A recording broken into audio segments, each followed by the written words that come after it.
But what I don't understand, Danny, is why you said Tilly was so hot in this scene. Ha ha ha. No, it was my thought bubble in the thumbnail. It said, I bet he loved this crap episode, probably thought Tilly was hot. I was talking about you thinking Tilly's hot, not me thinking Tilly's hot. That's not what you just said. For those of you that don't know, Danny and I we usually talk for a few minutes before you go live You're if he's such on a time. liar. And the reason he had me go to the scene, he said, "Oh yeah, boom, perfect." That's not that's not very Christian. Oh, wait a minute. That is exactly what you said. You tricked me. Oh, I get it now. No, it was perfect because you know why it's perfect for what I needed. It's the crisp line at the top. Yeah, no, when you had it on the X-Men scene earlier, there was a lot of black. Yeah, at the see, top of the I screen. put it on what I thought was really cool: Nightcrawler and Wolverine back to back. It was a cool scene, but it wasn't for what right. I but need. you said, "Oh yuck," go to something else, and I go to this shot, and he's like, "Oh yeah." No, I said boom, perfect. But I wasn't even looking at who was in it. I was just looking at the line at the top. Is what I'm showing. Anyway, it's a wise ass. So, hello, everybody in the chat. Looks like we got Dinner Bells was first. Yes, that was Tilly. Anthony Mark came in. I already chatted with him a little bit before. Stanley's here. Mike Richards is here. 47 Yorktown. Knight 240SX. Ben One Eye. And the digital archive of RGV history. Welcome, everybody. who thinks this episode was hot? I'm actually on time, guys. I was here at 6. This is awesome. It does happen every once in a while. It's kind of like total eclipses of the sun. Just every once in a while, Danny's on time. Like my uncle used to say, a broken clock is right twice a day. So there's that. So, yeah. So there's this. Since guy, I'm here on, or go ahead. Well, no, it's interesting. So this guy made a, what a polygraph is, right? Yeah, lie detector. Well, basically, yeah, lie detector. And so he designed a lie detector that had like a robotic arm on it, and if you told a lie, it just slapped you in the face, right? Hey, if you want my hot take, just read the screen. By the way, when we get to Discovery. I saw. So you didn't like the X-Men episode, is what you're saying? No, I said when we get to Discovery. I literally said Discovery. So anyway, let me finish my story here. Sorry, yes, I apologize. This guy made a polygraph with a robotic arm would slap you in the face if you told a lie. Oh, that's funny. He thought he would test it out, so he put it on the middle of the dinner table, and when everybody sat down for dinner, he asked his son, "Hey, what were you doing today?" And he goes, "Oh, just homework." And then the thing slapped him in the face. And he's like, "It works, awesome." And he's like, "Okay, what were you really doing?" He goes, "I went over to my friend's house." And he goes, "Really? Okay, and what were you doing at your friend's house?" "Well, we were just watching a movie." It slapped him in the face. And he's like, "Come on now, what were you really doing?" And he's like, "We were watching porn." And his wife just chuckled and laughed and said, "Yep, he's your son." And it slapped her in the face. Oh, so this was a joke with the longest setup ever, and that was supposed to be a punchline you thought would elicit laughter. You poor thing. Are you okay? You got diabetes, right? I have been and always shall be your friend. You asshole. It's not going to work. The ship out of danger. Yes. No, don't do this. Yeah. You thought you were as solid as a rock there. Man, you had me for a minute. And then I was like, wait a minute. This is a setup for a joke. It took me a minute. Just like that setup. But don't quit your day job. That might be good. That might work in church, though. If you ever have to break the ice at like a sermon, you want to kill about. I don't think that's seconds. A really appropriate church joke. Oh, fair enough. Well, if you're talking, it depends on what you're talking about. If you're talking about infidelity, if you go on this big tirade about infidelity, it'd be a funny joke. The joke brings in porn, and well, you might have to change porn to something else. We were gambling. That's still. Oh yeah, that's much better. It's not as bad. It's not. It's something that's in the Bible. There's. But anyway.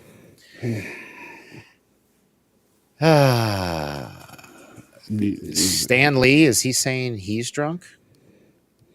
Well, be careful. I typed a lot of dumb shit when I was in a chat drunk, so be careful. Well, Bradley Briggs, I am and always will be your friend, and it slapped him in the face. there you go. See, look. You Bam. liar. See, he just made it funny. There you go. Oh, I wow. laughed at You are such a dick. You know, I was about to be really mean, but you no-sold my question, so I just let it go. Okay. Well, I was thinking, one of these days what we could do when we don't have any new shows going is have since now you're starting to get how to play videos and stuff like that through the EVMux interface. Yeah. So we have a day where, how you see those like don't laugh challenge, and stuff like that. Yeah. So we have like you have to make me laugh or I have to make you cry. And so we each put up a little video and try to get each other. That could be a fun segment. I yes. could dig that. Yeah, we could do. All right, so we actually have 3 things on the docket you may not remember, but I don't know if you actually watched the one that Ariel sent us. Oh, you know what happened? I didn't, but here's why. I was feeling bad, but then I remembered. I closed the EVMux thing before I got the link. Before you got the link? Okay. And I couldn't go back. And I went back, but the private chat was gone, so I couldn't get the link. So, yeah. All right, well, so we'll kind of skip. But this is it. Oh, okay. It's basically, it's a video that someone put together as an advertisement for a con. We'll set this up for everybody who wasn't here yesterday, please. And for yesterday's live stream, we were watching a really, really bad movie. Yeah, I mean, that's all you got to say. That's it was just a really, really bad movie. And Ariel said, "Oh, watch this to cheer you up." And so it's a video. And what is this? What's the title? So the something con. It's at the end of it. It's for because it's for a con. Wasn't it like Gen Con or something like that? Something like that, yeah. It'll be at the end of the video? It is at the end of the video. Okay. And so it's for a con. It's just an ad for a con. And so what they did was they threw together ships from every major franchise into this big old battle.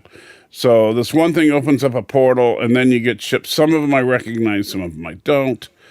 So here's a wave of Klingon ships. Oh, this would be a fun game for Thomas Potts. Is he here? Thomas would identify everything. Yeah. Here's a Star Destroyer. There's like a Borg sphere involved. A few starships. Oh, that was a Romulan ship a second ago. Yeah. Romulan ships. There's ships from Stargate. Your favorite. Look, there's the JJ ships because I know that's really your favorite. No, but your favorite franchise. Oh, yeah, there's the thing from Halo. I can't remember what it's called, that giant thing in the background. Mm-hmm. I know the Mass Effect ships are in there. Trying to see if we can get a shot of your absolute favorite. Oh, there it is. Are you trying to be a wise ass? No, right? Battlestar. Oh shit! Right in front of me. I'm looking at I'm looking at the little ships out in I'm like, is it hidden or something? Oh yeah, right on. Yeah, the freaking Battlestar right in your face. Yeah. Oh yeah. Although one thing I didn't like is that there's a Battlestar, there's a Cylon ship, and there's an Imperial Star Destroyer. And there's several. Bradley said there was a Farscape. I love Farscape. We got to do that sometime. There's all these different ships, but none of them launch their fighters. Now I get it that this was an amateur video, basically, and what do you expect? But and there's no dialogue. It's just music and ships running around shooting at each other. And then. Whatever the ship is that created the portal gets destroyed by the Star Destroyer.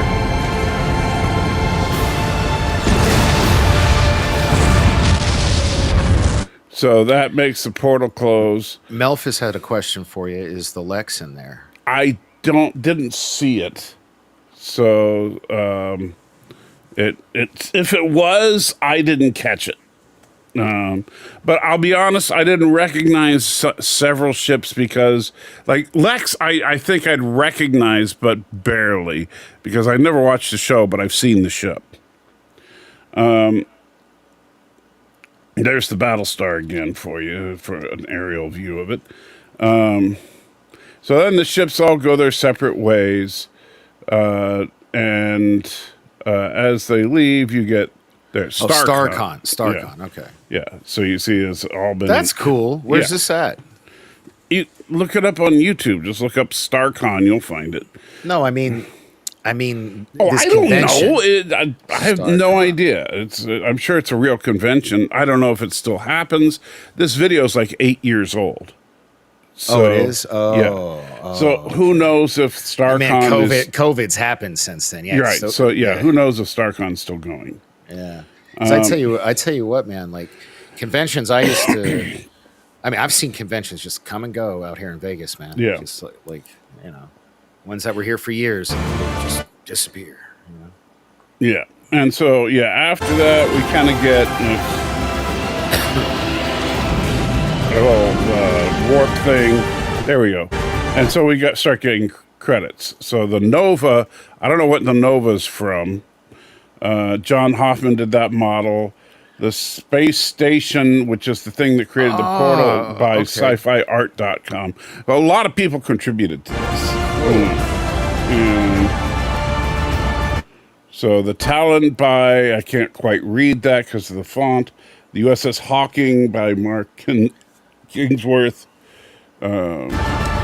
See, that's not to be a dick, but if I was the art director of this project, I would have never let that happen. That's a terrible font to use. Oh yeah, this is a horrible font. You can barely make it out.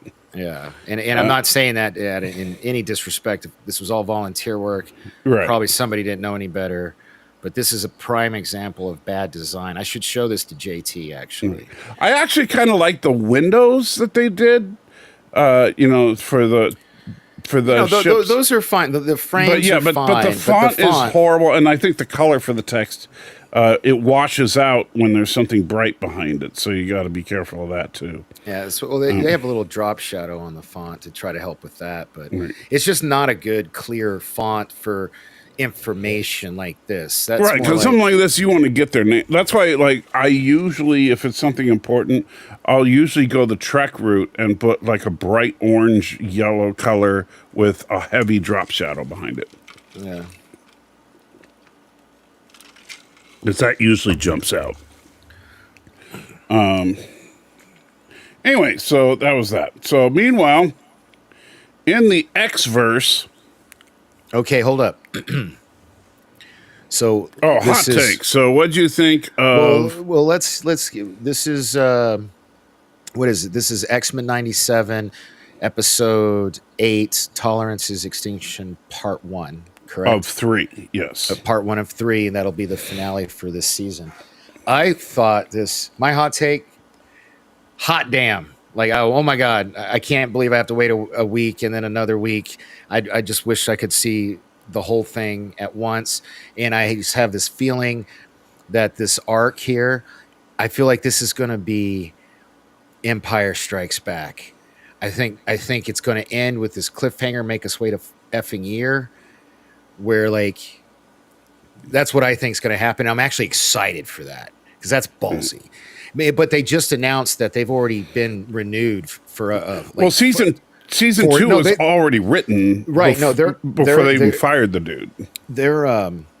They've already renewed up to 4 seasons, and there was this article out I was watching that they're looking for somebody because they only have the first 2, and they're kind of getting a little overzealous, I think. But they signed for 4, and they're looking for a new writer. In the article I read, the guy was like, "That's not a good sign." And I'm like, who knows? Like, the reason they're looking for somebody new is because they fired the guy. They fired the guy. So that's the it's problem not like of their own making. Yeah, unless it ends up like a James Gunn thing, and they hire him back. Right, but I would say this: as far as them firing the guy, look, it's one thing. Like James Gunn said some off-color jokes 10 years ago. That's overreaction. This guy had an active gay OnlyFans page while promoting an animated series.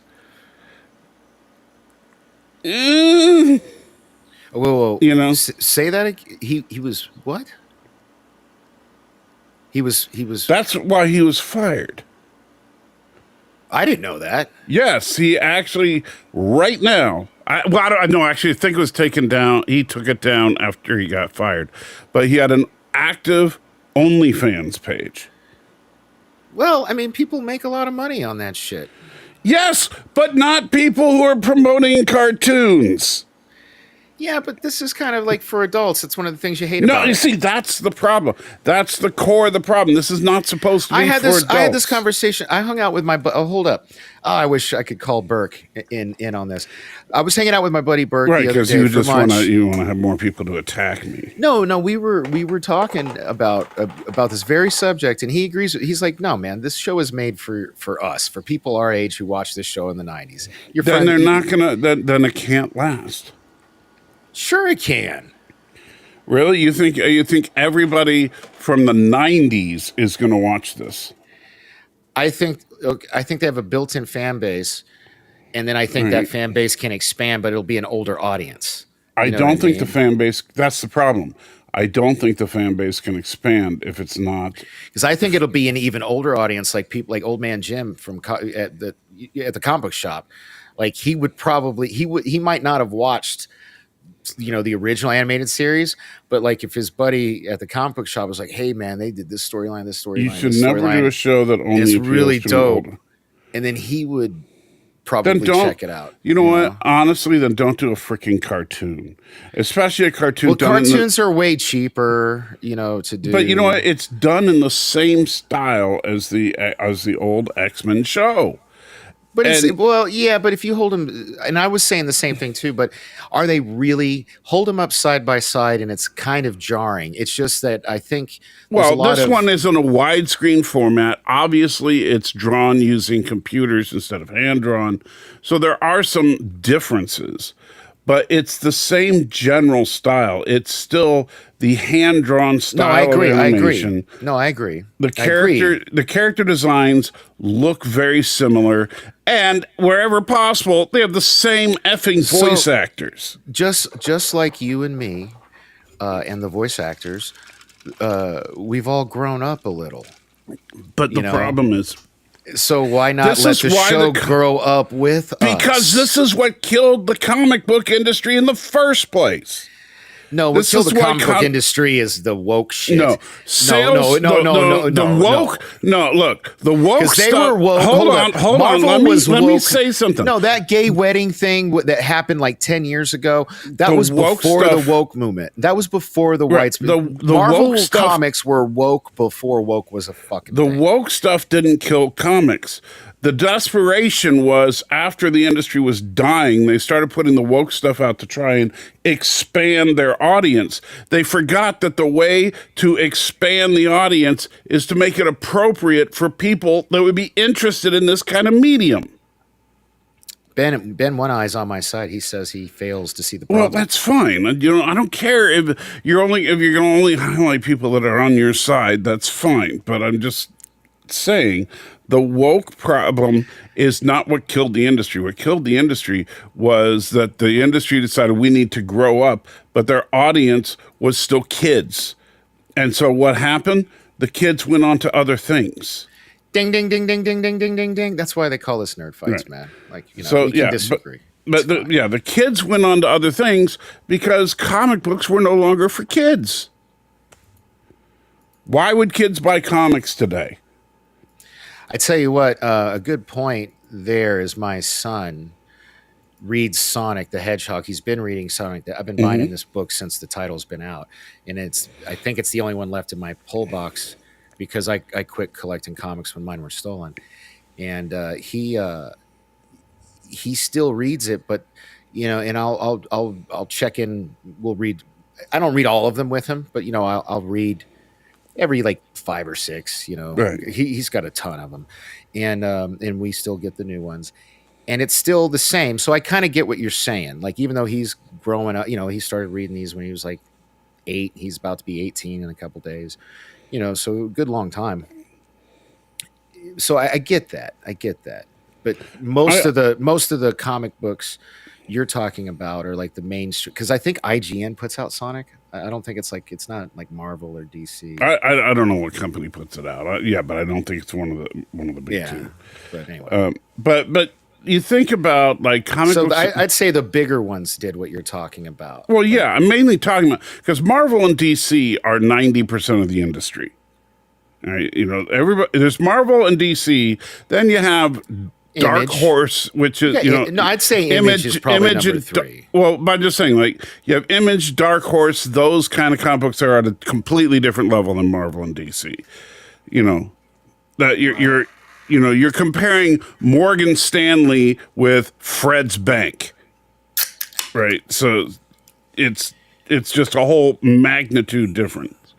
And then you have all the indie comics, Yeah. which Boom and stuff like that. right. But with Marvel and DC, when they started making their move to make things more and more graphic, it's not. Look, I get it that they're like trying to appeal to people as they grow older, but at the same time, I think that comic book heroes are supposed to be heroic, and that kind of went by the wayside as hero characters became darker and darker and moody and troubled and haunted and all that. And we're no longer dealing with heroes. Villains are supposed to be evil, but the villains are now more just people who are misunderstood. And or are similar to the heroes, except they have slight ideological differences or are conservative, which is a thing nowadays. Okay, it's IDW, Melphis. I said IGN. It wasn't IGN, and it's not Archie Comics. It's IDW. Yeah, and the cool thing is I love my comic shop. They went digital a few years back, and so through the app and in my email, I can click on my pull box and I can just pull up basically the covers of the comic and stuff like that. So that's what I did there. Technology, right. So I just I would like. And honestly, I think that's part of the problem that we look at the MCU. The MCU, the first several phases of the MCU up to Infinity War, felt very much like Marvel Comics from the late 70s, early 80s. Post Infinity War, it felt more like Marvel Comics from the late 90s. And why? Because it was the storylines were trying to be more mature with their stories. They were also trying to be more inclusive with everybody. They were trying to make sure that we have more and more and more women in power and stuff like that. And that became more important than just telling great stories with good heroes and evil villains. And that killed it. I think that's absolutely devastated the MCU. And unfortunately, hopefully they're going to turn it around, starting with Deadpool, and rein it back in and start making heroes and villains again. Because if they don't, the whole thing's just going to implode. Speaking of Deadpool and Wolverine, if you go to supportsalty.com, you can see an exclusive video. Won't be exclusive for long, but for now it's exclusive to his Patreon page, where we're reacting in real time to the Deadpool and Wolverine trailer, the long one that just dropped recently. Yeah. So check it out on supportsalty.com. Anyway, so back to the adult X-Men. Storm just finished Bone and Forge, and now they're watching the news. And Well, isn't this the recap? That's yeah, this is I just thought That's where Rogue yeah, Rogue murders went, somebody. yeah, Rogue went rogue. There you go. yeah, That's funny. went rogue. Yes, and so Oh, did you notice that at the end they added back Professor X at the very end, though, not in the yeah, beginning? Yeah. well, it makes sense Yeah, because yeah. you know, what's interesting though is in this charge scene, Storm is still wearing her white outfit, even though they switched her to the black outfit in the series. And of course, Gambit Still got a mohawk there too. yeah, and Gambit is there, Yeah. even though he's dead. So Yeah. supposedly, I don't know. So- I think the deaths are going to stick. I think Madeline's dead. I don't, What especially about since what about Madeline? You think she? I think Madeline will come back. You do? No, I think I think she's gone for sure. No, I think that the problem is that Marvel has a horrible track record with death. I think Madeline is one that they could get away with keeping dead because it's a clone. You know what I mean? Yeah, but I don't think they can do that with Remy. Well, he's not a clone, but yeah. So, But you know what I'm saying. He's a popular yeah. character. yeah.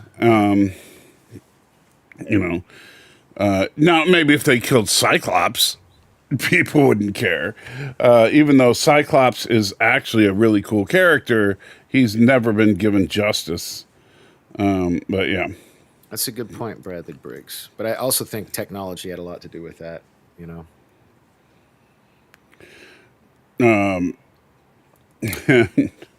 Little baby Nathan is outside playing with his toy. Now, help me out here. Does Cable actually have any powers?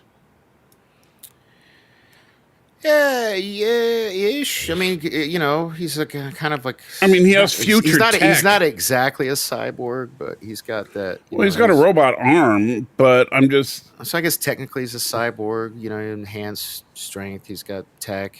I mean, But he's not a mutant. I don't think. Well, I mean, he is, and we just don't know what. He's the son of Madeline and Cyclops. That doesn't Scott Summers. guarantee he's a mutant. He could still be a human. Yeah. I don't know. Let's get Rob Liefeld on the phone. I'm genuinely curious because you've read a lot more of the later stuff than me. So I've never seen him exhibit any powers. He just has guns from the future. Yeah, that would be. He's got at the very least he's got telepathy. Does he? Yeah. Yeah. Well, I mean, he's got telepathy. I'm trying to think. I mean, he's got telepathy and telekinesis in the comics, and they've shown at least I'm trying to think if he's done anything with a gun yet, but I know he's done telepathy just in the TV show. No, the TV show they've shown Madeline and Jean. You got to remember, Cable's in several episodes in the original animated series. I mean, there was a whole Days of Future Past. Right, but did they get into the fact that that's Cyclops? No.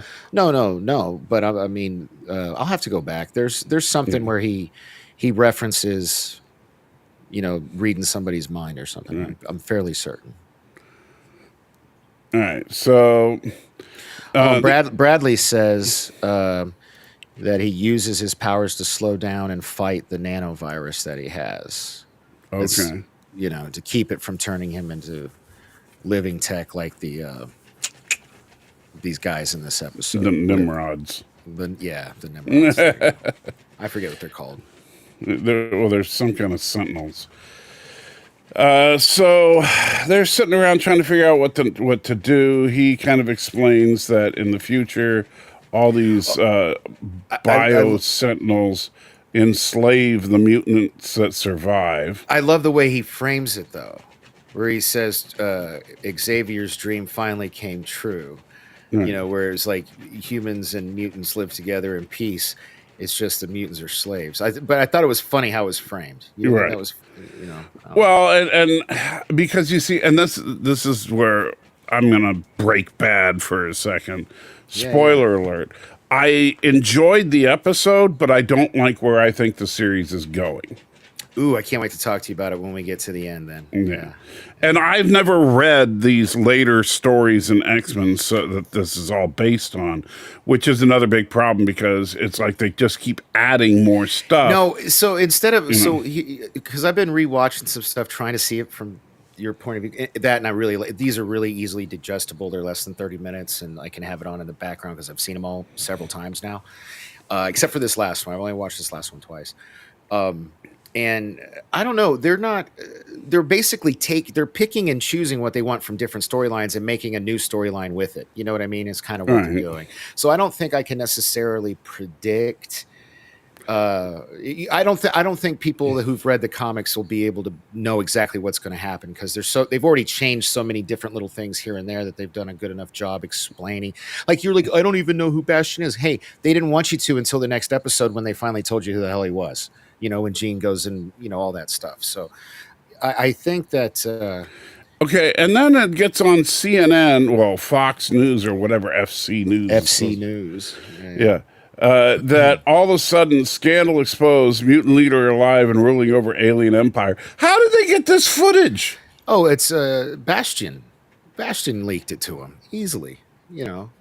Yeah, but I mean, think about it. Don't you think it would be like bigger news that there's an alien empire? Yeah, look at this. Melphis dropping some Gene Reed's Cable's Mine in the original show. Mm-hmm. All right. And then Brian's in the house. Hi, Hey, Brian. everybody. Hey, Brian, welcome. So, but don't you think it would be a bigger news story that there is an alien empire? Well, they already know about it, don't they, or no? Because this is a world with mutants, man. Like, you know, I know this is a world with mutants. This ain't in our world. You know what I mean? This could be, I feel like because of all the shit with the X-Men, they already know that there's other stuff out there. They had the whole asteroid thing with this world knows about alien empires. You need to go back and rewatch the first X-Men show, I think. I don't know. I think that this is a bit yeah, of a Ben One Eye says it perfect right here. Like there haven't been half a dozen alien empires already throughout this show. Come on. Don't think there have been. Okay. All right.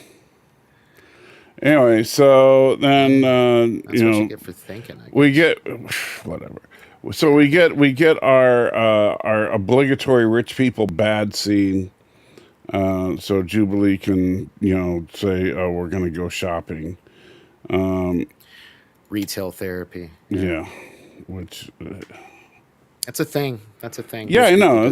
But I'm just saying, it's so funny because she's acting out. The scene is basically showing rich people bad, but then she's like, "Let's use your trust fund to buy me a bunch of stuff." Hey, I like her new outfit. I hope she sticks with that. It's basically like a cat suit, like Catwoman, and then her jacket over it. Right. So more adult look, as she's getting older. Yeah, because everything has to be more adult.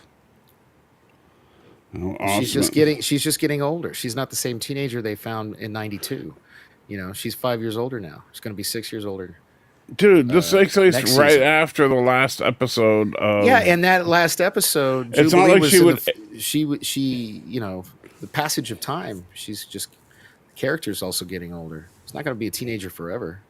Why? It's not the fucking Simpsons, man. Hey, dude, in the comic books, Franklin was an infant for like 20 years in the Fantastic Four, so there's no reason she has to age. Okay, I guess that's a somewhat fair point. Yeah. Anyway, so they're talking about how Rogue is unconscious and Jean Brian's feels being guilty. a real smart ass here. He says we need a Discovery X-Men 97 crossover. Agreed. What we're giving you. That's what we're giving you today, buddy. And so, by the way, I will say I liked Nightcrawler in this scene a lot better than I liked him in the previous episodes. So yeah, he felt a lot more like Nightcrawler to me. Okay. And so, then of course we see it's Mr. Sinister is behind everything. Didn't I call this bitch being a bad guy, a double agent? Didn't I call that? I feel like I called that.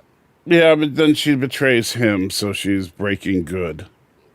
Fair enough. Yeah. You know, but then Magneto's breaking bad. You know, everybody's just you see, that's the problem with the way they get so messy with good and evil. Oh, I can't. Yeah. Okay. Let's go in And order. Let's go in order. You're right. right, Let's not jump ahead. Yeah. yeah, but yeah. So Sinister, she notices his Nazi tattoo. And I love the speech she gives him where she says it was like deja vu because seeing that tattoo is what made her, as you put it, break good. She saw that and and then she immediately related it to the attack on Geonosia, right? Right. And yeah, because she uses a line like it was like deja vu all over again or something. I was like, damn, this is actually a good little monologue from this character. And I mean, we don't see her die, but we assume like he kills her, right? Right. Yeah.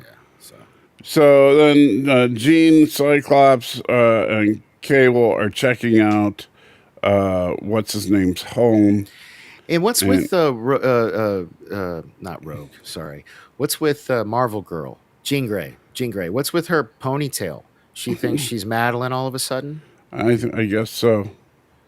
And then all of a sudden, there's a nice little Nimrod shot. So we find out that what's his name again? Sebastian? Yes, Sebastian. So when Sebastian but that's why he goes by Bastion when he's older. But when he's a kid, they're calling him Sebastian. I don't know what he's called. I've never read a comic book with him in it. Okay. So not Nimrod. Basically, we find out he was born as a Sentinel. I mean, he basically had his. Yeah, they show it. His dad was infected with the technovirus before he was conceived. Yeah. So he was actually a natural born Sentinel. Yeah. And so he wants to make lots and lots more organic Sentinels to. He just doesn't want to be alone in the universe. He wants to have friends and family. He wants to eliminate all the mutants. And then he has a chat with Dr. Doom and Baron Zemo and whoever this chick is. Yeah. Dude, we get all kinds of cameos in this. Like one that made me scream like a little girl's at the end. You know, I'm sure you know which one that was. Well, there's Spider-Man and Silver Samurai. Spider-Man was the one that got me, dude. Yeah. Okay. The one that got me was Dr. Doom, actually. Really? See? Yeah. There we go. Yeah. But he didn't sound good, but he looked like Dr. Doom, so that's a good thing. Yeah. And so then they start dipping rednecks with mullets into the tank to turn them into. These are all the people. What's the name of that group again that attacked the Capitol? Not in real life, in the X-Men comics. I was going to say the Proud Boys. No. Well, they were kind of rednecky, so good. Why can't I remember? They were from the original series too. Why am I blanking on them? Friends of Humanity. Thank you, Friends of Humanity. I think it's those guys here, right? I think they're volunteering because he's talking about how they are. He's monologuing over this montage, and he's talking about how they want to do this. They're basically volunteering for this, so it's got to be those guys. I understand, but they're obviously rednecks or wrestlers. Man, that was a mean wrestling mullet. That was a good, And so, they're even all dressed like wrestlers already. That's what they're going for. Oh, they're just wearing underwear. Exactly. Yeah, so what, you think anybody walking around in their underwear is a wrestler? No. Never mind. Just carry on. What do you like? Going to Victoria's Secret and start tackling all the mannequins in there? Not at all. No, in fact, actually, I couldn't even tell you the last time I saw a Victoria's Secret store. I don't really get out to shop much, but I get my first paycheck tomorrow. Excited for that shit. And he'll have it spent by the end of the day. No. I've been very responsible. In fact, we didn't do our normal, even though I was on time, bullshitting, catching up. Hey, how are you doing? What did you go through? Blah, blah, blah. I did a very adult thing today with money I've been saving, and I had to buy 4 new tires for my car. I got that done today. So I adulted today, and I was I'm happy for you. proud of myself. So Sebastian's mom starts having convulsions. Well, she's telling him about some of this stuff too, and then they all start to turn at the same time. Right. And Meanwhile, there's Jubilee in her new outfit that you like so much. well, I'm just saying it's more grown up. She should stick with that. I don't know if she's gonna. But, I don't know what you're thinking about. She puts her coat on over it, And it's I know, but I just don't know why you still tell it's her. I just don't know why you think making everything more grown up is a good thing. Because this is clearly okay. It goes back to my conversation with my buddy Burke. It's all good. Don't worry about it. We don't got to get into it. Not Burke. Yeah, I know. You just. Anyway, so then, and Beast, when he scans using Cerebro, freaks out because they realize there's, probably thousands of these guys. So, Melphis, I said that on one of the previous streams, and Salty, you didn't like that idea, right? Well, no, because I don't care for Apocalypse. Yeah. But I wouldn't be surprised if they bring in Apocalypse and Xavier's sister. Cassandra Nova's the one that in the comics. So this thing that they're kind of mixing some stuff. So, you know what? Never mind. No, I do know the thing Magneto does at the end, right? Which is from another storyline. Yeah. I mean, they're just throwing more and more crap on the fire. We need to start resolving storylines instead of just adding them.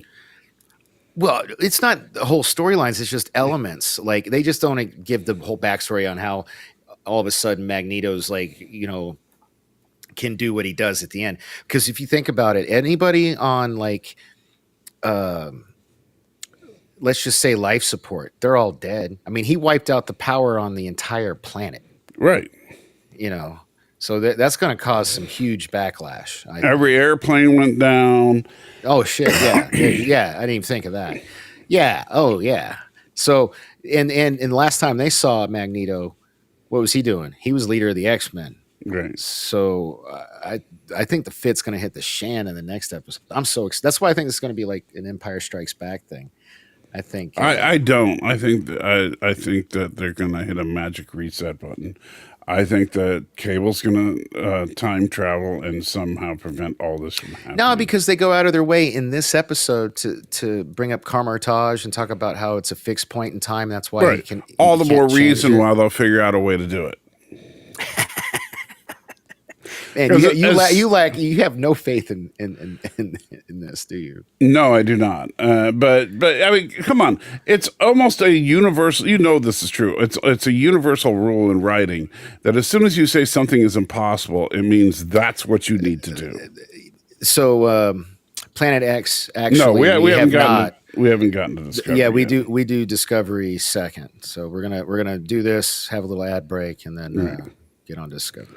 So that we find, and I will admit, this was really, really ominous when all these random people just start turning into Sentinels, and just kicking all sorts of butt on the X-Men. And in fact, now when they're activated, are they like basically dead? Like there's no coming back from this?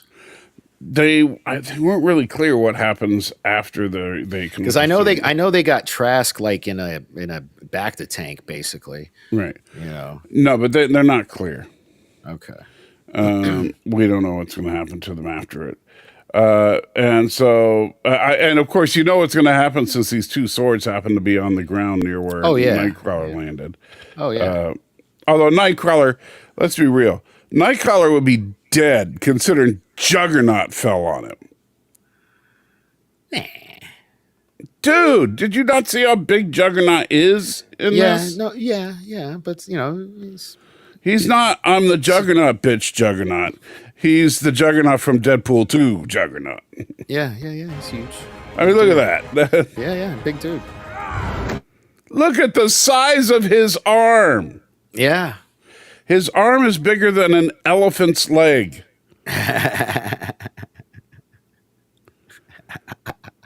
It's a good visual there. Thank you. Yes, that's a big damn arm. And then bam! Nightcrawler is dead. dead. Nah, he's not human. He's a mutant. He's Nightcrawler is not. He's a resilient little bugger. He like in that episode where they had, like with the attack from the Sentinels. He almost died. Superhuman. Where Rogue couldn't touch him. You know. Superhuman endurance is not one of Nightcrawler's ability. He also does not have a healing factor. He's basically, his strength and endurance is that of a normal human. You know, I love that. This just shows you like how much of like a nerd you are. I love it, and like how much that shit matters. You know what? To Nightcrawler was one of my absolute favorite characters. Most people are not thinking about this shit, which is funny. Yes, I know, but that would be like if you had the original Enterprise and you had the Romulan bird of prey fire 17 plasma torpedoes at it, and it shook it off like it was nothing. You'd be like, no. You know, one of those plasma torpedoes would have disabled the ship. Two would have destroyed them. Well, what do we... Yeah, there's the shot I was talking about. So, yeah, it's kind of like a mix between Jubilee and Catwoman or whatever, but that probably won't stick with it. You just like it because you think she's hot. Because you're a weirdo. It's animated... No. I mean... No, you're a weirdo. I'm not one of those, man. You know, actually, it's kind of funny. I've changed. I've changed quite a bit. It's like some of the stuff I said yesterday, I couldn't believe was coming out of my mouth. To be honest with you, but like that's genuinely, honestly, truly how I felt when I said all those things. You know, so it's weird. So Jubilee and Sunspot are trying to get out of trouble, and then. But then now we get Wolverine being very Wolverine. Oh, yeah. He is more Wolverine in this scene than Hugh Jackman ever was.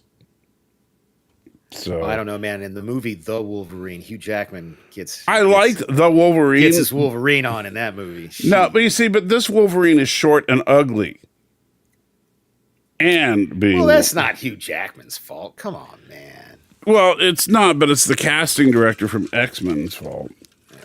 Yeah, Mike Richards has got it right here. He says, no weirdo shame. Hey, I'll shame weirdos all I want. You know, if you get turned on by cartoon chicks. Firing shots at me. No, that's true. He's not. He's kind of defending he probably me thought while firing shots at me. He probably thought Bastion's mom was pretty hot. And yes, Aravic, this is a badass shot of Wolverine. Like very good pause here. Yeah. In fact, hold up. I'm gonna grab this one. Yeah, that's better than the Tilly one. Oh, come on. You said that Tilly was perfect. Boom. No, this one's perfect. Put it in the Photoshop here. This almost looks like Wolverine from Deadpool and Wolverine when they were jumping into that portal. If Wolverine would have had his claws out, remember that was what I was saying. I was like, he needed his claws out for that. So, yeah. So then Wolverine just starts slicing people left and right. Now, I will give them this much as far as the adultifying of the show. Is in the original cartoon, they never could have shown Wolverine actually cutting these people into pieces, even though they're robots. Yeah. But they're robots that look human enough to where that would have been too graphic. Yeah. And they were just people in like previous scenes, episodes or whatever. Ooh, gosh, look at that! Was awesome. Well, yeah, notice that the blood is blue, so it's not. It's like it's not. But we can get around the sensors. It's not blood. It's a transmission fluid. And then we get Nightcrawler saying, you know, when Wolverine's I got 6 reasons, and Wolverine's like, no, we have 9. Or Nightcrawler, rather. Which I thought was cool because Nightcrawler in the comics does use swords every now and then. Yeah, you even brought that up in one of the previous reviews we did. Yeah. And so back to back. Yeah, this is cool. Yeah, this is the shot that you didn't like. This is a lot of good. It's because, first of all, I wasn't even looking at the context of the shot. I was looking at that top line where the video ends, and this is more difficult to see than that other one. Yeah, this fight with Wolverine and Nightcrawler against the Sentinels was my favorite part of the episode. Oh, yeah. I absolutely love watching them. They were just slicing and dicing, trying to protect Rogue, basically. Mm-hmm. Wolverine had his Look at that. claws, Nightcrawler with the swords, and then Nightcrawler started teleporting them away, which is something that Nightcrawler likes in the comic books. If Nightcrawler teleports you, then it's extremely draining to you. It's like just physically exhausting. And that is actually a very effective way to attack somebody, is for him to teleport them away. And I remember when they first fought Nimrod, Nightcrawler attempted to teleport like Nimrod's leg away from Nimrod, and that backfired on him. Mm-hmm. So then, of course, Jubilee finds out that Sunspot can fly, apparently. Although, was that a thing? Because in the early issues of New Mutants, Roberto Yeah, could I not did. I fly. wasn't. Yeah, we've had this. I wasn't a New Mutants guy. Yeah. Okay, yeah, because in the New Mutants comics, I don't remember Sunspot flying. Cannonball could fly, but then, and it seems almost like they merged Sunspot and Cannonball, because he said that he hasn't quite figured out turning, and that was one of Cannonball's weaknesses, is that he could fly very fast, but he just plowed into things because he couldn't turn. But Cannonball's other power, besides flight, was that he was invulnerable only while he was flying. That's why he was called Cannonball. Ah. And I thought that was kind of a cool idea. Another very ominous shot of the Sentinels as they're taking down the Blackbird. Yeah. These Sentinels are downright scary in this. I mean, They're basically zombies, man. yeah, they did that incredibly well. So, I mean, props to the creative team as far as that's concerned. I think this was one of their best animated villains the X-Men series ever got. Yeah. Creepy. And and this is beat up. That part you just kind of skip through it, but this part here. yeah. So they show up at the party, and they're like, "Oh no, they're trying to kill us!" And then the Sentinels show up. We're not here to kill mutants. We want to help them. Even though we just watched them kill a bunch of mutants. But Yeah, that's fine. That's fine. and so then Roberto's mom's like, "Yeah, go with them." And so they apprehend Jubilee and and she's probably Roberto. haven't done it. Yeah, they haven't done it yet, but she's probably gonna just completely. Oh, we had no idea. We were, blah blah blah. Just throw their son under the bus, because that's what rich assholes do. Then we see Bastion looking at the burning remains of the Xavier mansion. Some stuff from Mr. Sinister is calling him. And yeah, there's She gives a really good. She gives a good monologue here. Yeah, but it doesn't look good for her. No. This is where she's taught. Yeah. So then Magneto goes to the North Pole. Yeah, she's basically narrating all. There's Spider-Man. Yeah. Yeah, and all of a sudden the power goes out everywhere. There's Silver Samurai. Oh yeah, and that's Omega Red.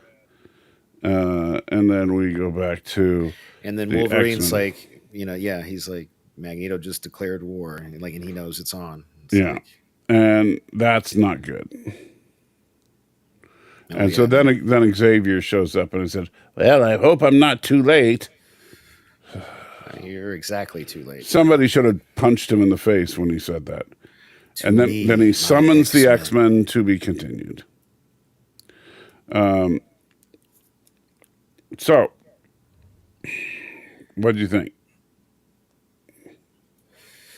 Don't have a discovery still here while we're talking about X-Men, please, if you don't mind. Yeah. You should have end with the Professor X, because that's pretty much the last shot. Anyway, I like this episode a lot.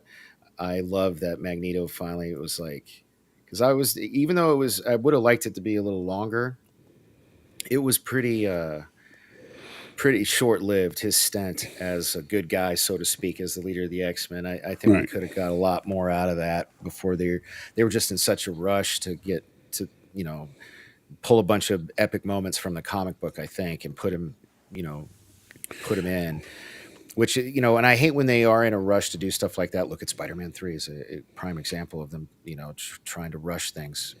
A slow Well, burn or is look good at the sometimes. DCEU. That's what I see here.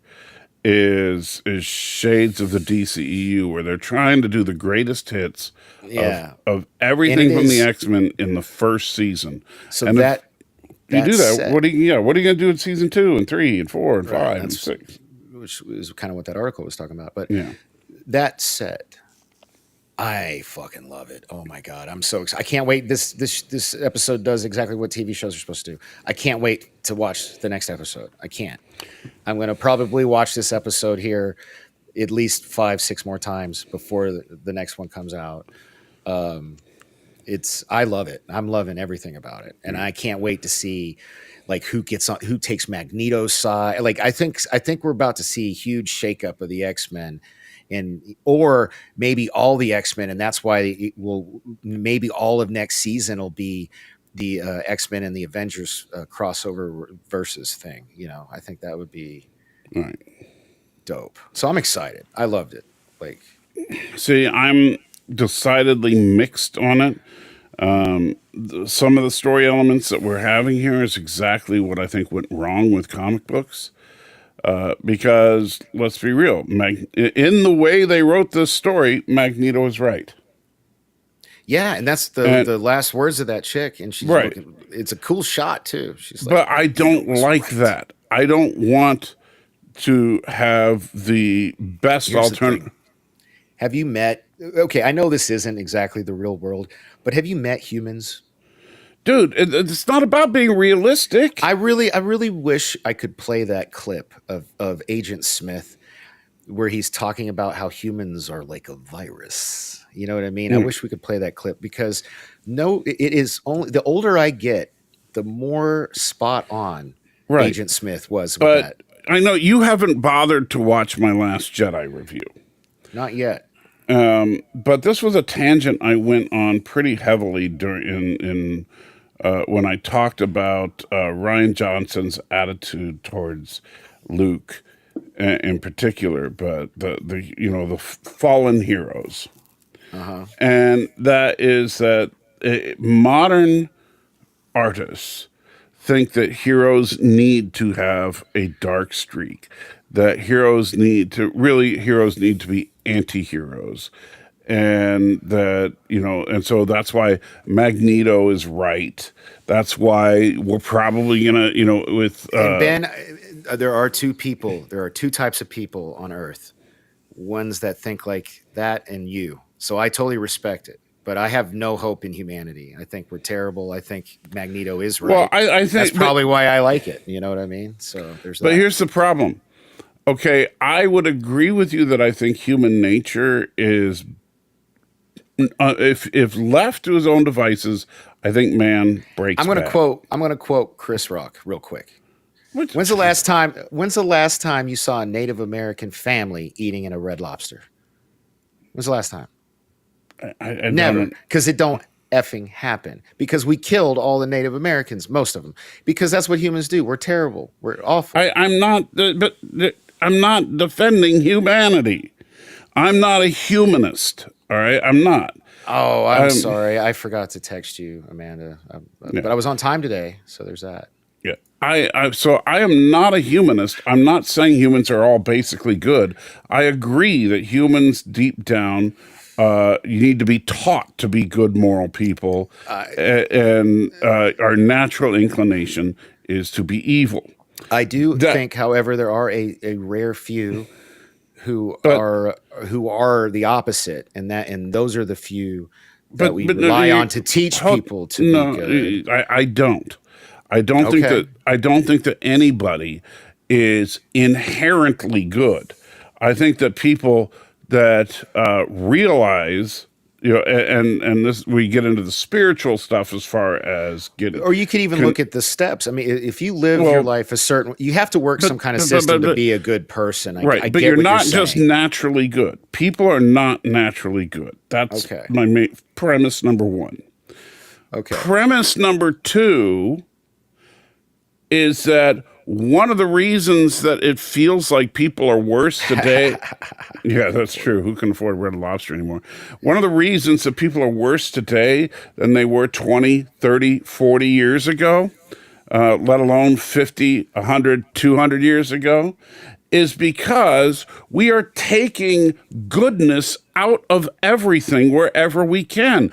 And this is a prime example of that, is that now we're making the bad guy right. And so him causing the death of who knows how many thousands or even millions of people by shutting down the power of the entire planet all at once was the right thing to do. You're talking to the wrong guy. I've already said there's too many of us. And I would still say that if I was one of those people on life support. You got to take one for the team sometimes. You know what I mean? I don't know. But no? Am I alone there? Okay. What happened to love thy neighbor?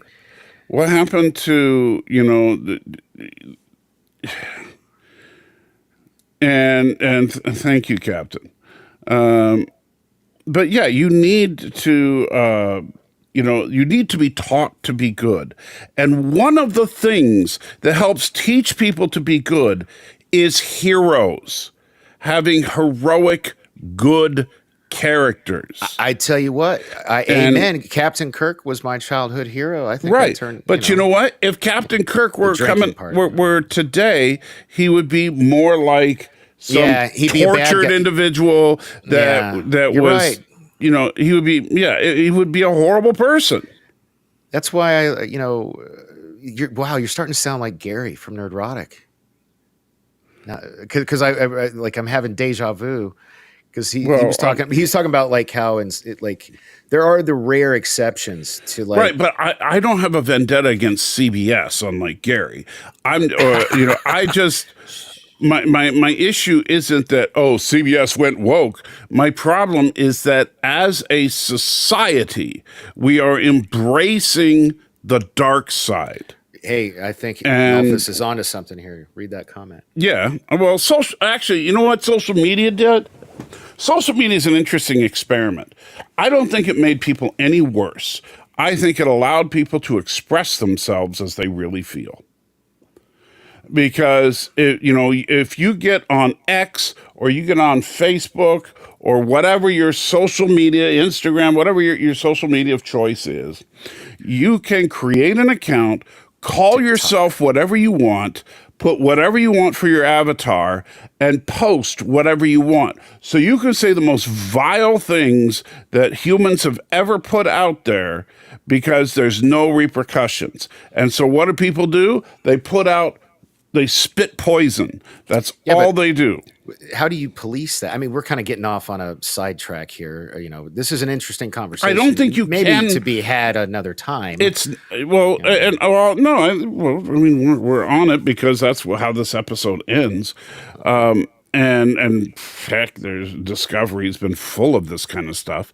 But you can't. I don't think policing it is the answer. You can't force people to be righteous. Let me explain this really quick. Mm-hmm. So Broken Birds is asking, how come I don't see any other comments but mine and Penny? That's odd. I'm a subscriber. Yeah, so we're multicasting this. Yeah, it's a dual stream. You want to be on mine if you want to be in the conversation. If you want to be in the I'll put the link in there and you can hop over there. That's where everybody's chatting at. So, and here you go. There's the link. All right. So I don't think policing it is the answer. Because you can't force someone to be righteous, right? Well, I'm just saying, so what do you do? Maybe policing's not the right word, but what do you do about it? How do you put a check and balance on something like that? And this is where Hollywood needs to take some blame. The way you fix it is by bringing heroes back, by making goodness the thing to look up to, not evil or ambivalence. And Hollywood, Hollywood actively tries to manipulate people, and they're very good at it. Like, you don't have Superman break Zod's neck. Right. I mean, look, I didn't, if you could make 1,000 reasons why Superman was completely justified in snapping Zod's neck, given the circumstances. But guess what? It's a fictional world. You could have changed the circumstances so he didn't have to snap his neck. Right. Yeah. So even though when Superman snapped Zod's neck, and I love the way you said that, because that's the perfect answer.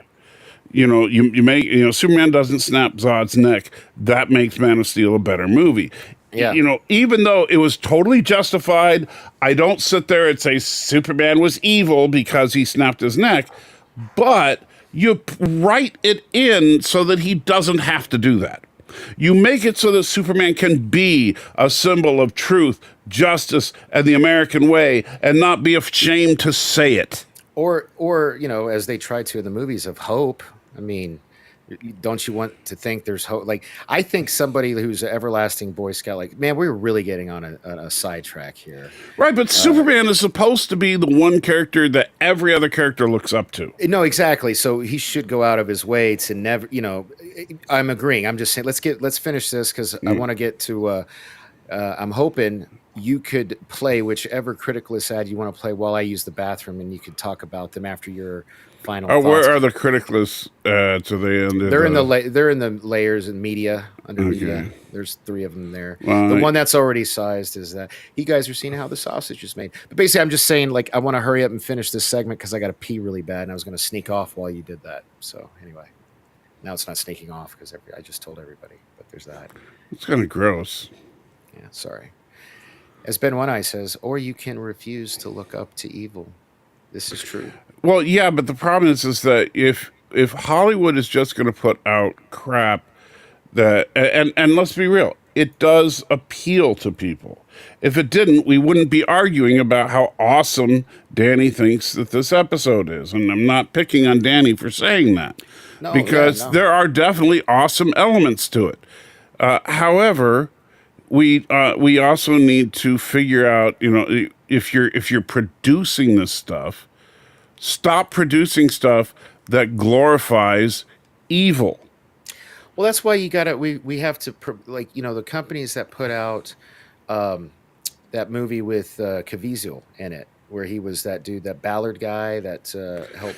Angel, whatever Studios. Angel Studios, I think is what. Yeah. So they need to do more. I don't know. Hopefully. Well, that's a whole other subject. The thing is companies like that are trying to do stuff, but that's like the independent comic books that are still putting out kids appropriate stuff. It's few and far in between. We need the mainstream companies to do that kind of thing. Yeah. So I'm going to take the advice of our viewer here. Yeah, I'm just trying to find the ads. I wish I knew where they were in this list, because this list has 8 million things. Hey, Critic Mittens ad. Okay, so I found one. That's your least favorite one, by the way. Oh, good. Well, then we'll play that one. Go pee in a bucket or whatever. Oh, but you can also set it up by talking about today's sponsor, Criticless. Hello, Blaine Andrews. So, yeah, Criticless.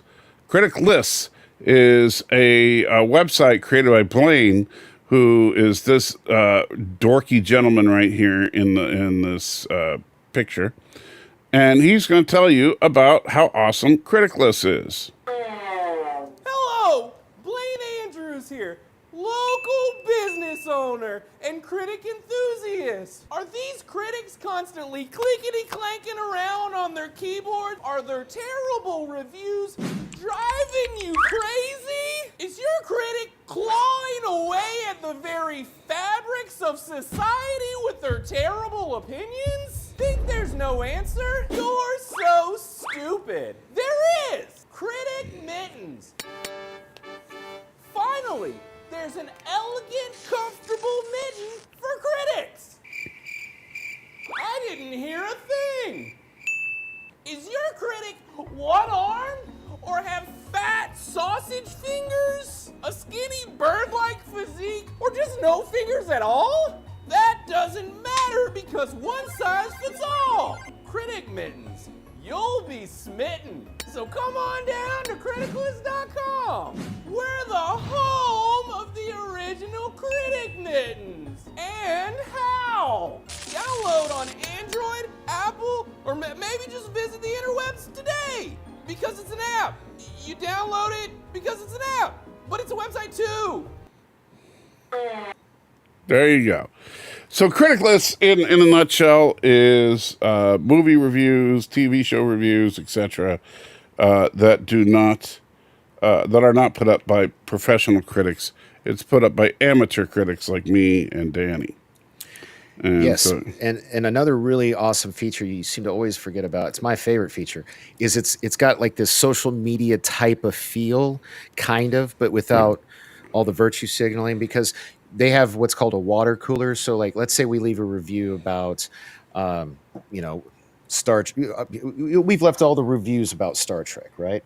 So, in fact, here's something cool we could do. I'm going to share my screen for a second. Is that okay? Can you handle, like, or do I need to? You know how to do it. Okay, so I'm going to share, add to, okay, everybody can see that, right? Yeah. Okay, cool. So this is the feed. So these are people that I follow and the latest reviews that they've done. You know, and then I also have like a profile. So I go to my profile. Now I haven't had a job until recently, get my first paycheck tomorrow.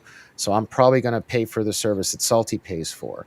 So I have like the people I really want to be, like, I have lots of followers, or what, like, or not lots, but, you know, I have 25 followers. I'm following 20 people, and the friends with benefits are people that you choose that you kind of want to keep, you know, a constant eye on, or friends you want to highlight or something like that. Right. So let's go to yours, because yours is a paid for one. So see how he can pick a different background, and his reviews can include the video embedded right there in the review. So for example, we did this Plan 9 from Outer Space watch along because it was, what do they call that? Creative Commons or whatever? Yeah. Well, not public domain. Public domain.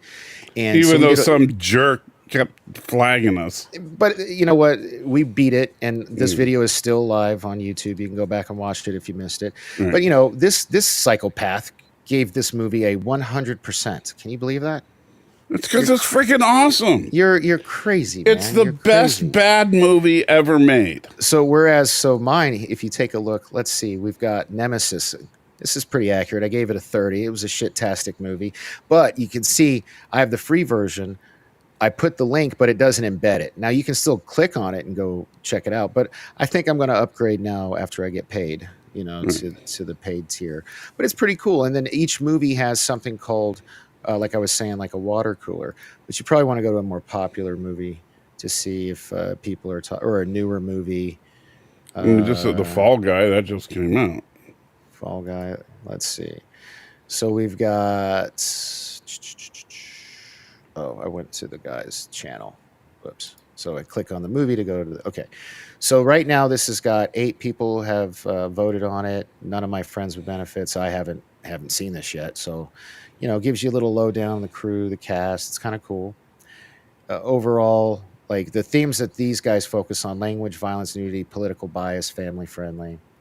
And, you know, like IMDb, it's got different images and different videos that go along with it. So this is what's called the conversation.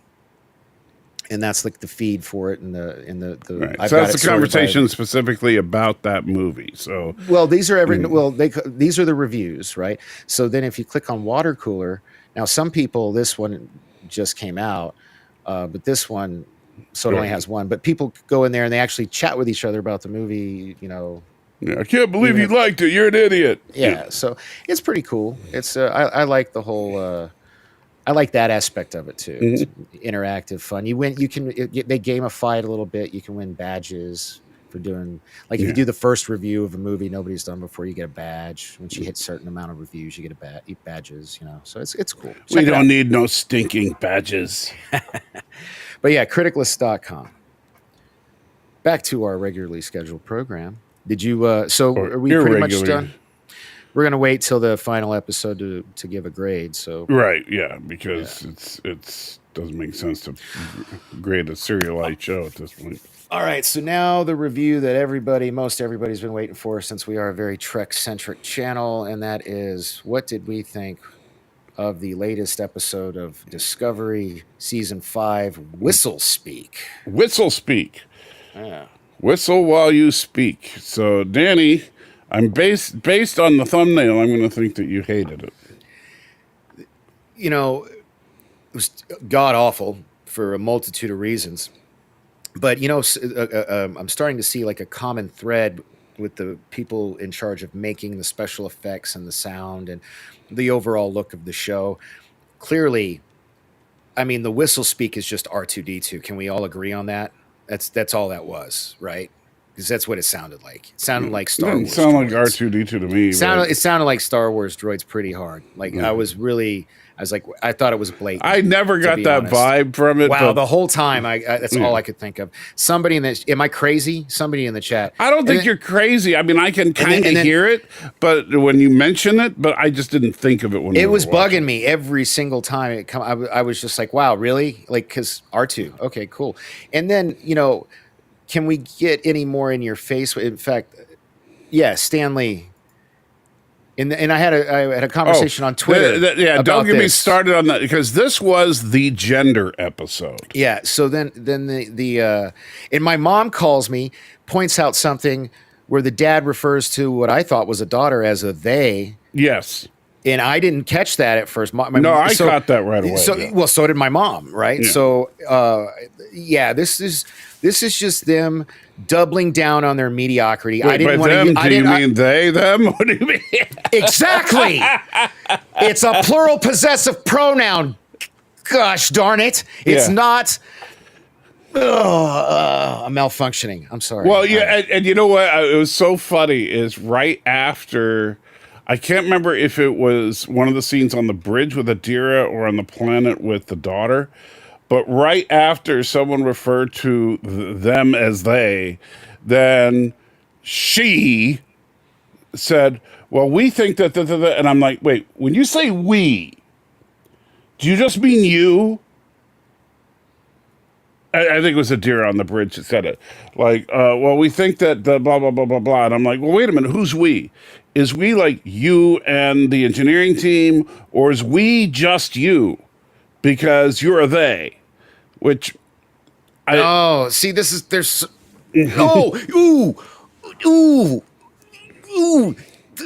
mental gymnastics I have to do. I think you're right. Instead of saying I, which is a singular possessive pronoun, that person that goes by they, them would have to refer to themselves as a we, right? This is too complicated. It doesn't make any sense. And so, I'm sorry. Pick a lane. We're not transphobes at all. Pick a lane. I got tons of respect for. Yeah, there are. Look. There are two genders, and yes, there are people that suffer from, the body. What's it called again? Body dysphoria. Where they genuinely believe that they are the gender other than the one that they are biologically. I get that. We just blew my mother's brain with the whole I that thing. Yeah. I see that. So look, I have no problem with people who are trans. And in fact, I know it sounds cheesy to say this. When I was a kid, I knew a dude that used to be a woman, but I always just thought he was a dude, right? That's just what he was to me, and I would always call him he. Even though, yes, he was born a she. I don't care about that. I'm not trying to fight you on that. But yeah, people that want to say, well, I'm non-binary because I don't want to identify as shut up. Well, no, hold up. So then can't we just refer to them as it?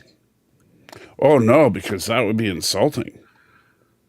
It'd be a whole lot less confusing, or just make up a new pronoun. Dude, I went on a tirade about this. I'm not calling someone an it, okay? There are two genders. You might be a woman even though you have you're doubling down on your stance. I'm actually still... I'm not backing off. There are two genders. Okay, all right. Humans are sexual binary, as are every mammal. And so, hey, Daniel. Daniel, hold up. That thing, yeah, Daniel, real quick. You messaged me. You were talking about Spider-Man, right? You can just let me know in the chat. I'm pretty sure that's what you were talking about. Anyway, go ahead. Sorry. So yeah, and so when they go out of their way, like, okay, so like in the 20 or 32nd century or whatever, every third person is going to be some kind of other gender. Or now we have a species that has three distinct. I love they said, oh, they have three gender identities. Like that makes them more progressive in some way. Dude, that, see, okay. I don't know how the algorithm works with the words Oh, we'll on get the in YouTube trouble thumbnail. for it. So I didn't know what I'm saying is I didn't want to put the word that I wanted to put. That's why I used mediocrity. You know what I mean? So it's just, they really are doubling down on this woke bullshit, that Right. doesn't have any place in my Star Trek. So my hot take is this is hot garbage. And I'm mad at you again for making me watch it, 1. And 2, I'm really mad that just a couple weeks ago, I allowed this show to give me hope. And that's on me. That's my fault. I allowed it to give me hope. And I should have known better. But, and this is the important thing, all right? You have to admit, it was freaking awesome to see Tilly running a marathon and winning. Again, not just winning, going back to help the other person cross the finish line. Yes, with her together. So not only did she win, she helped somebody else win too. Yeah, she helped they across. Yes. The whole, I didn't pick up on that. I'm sorry, and I'll feel even worse if you could tell me this actor is a male actor.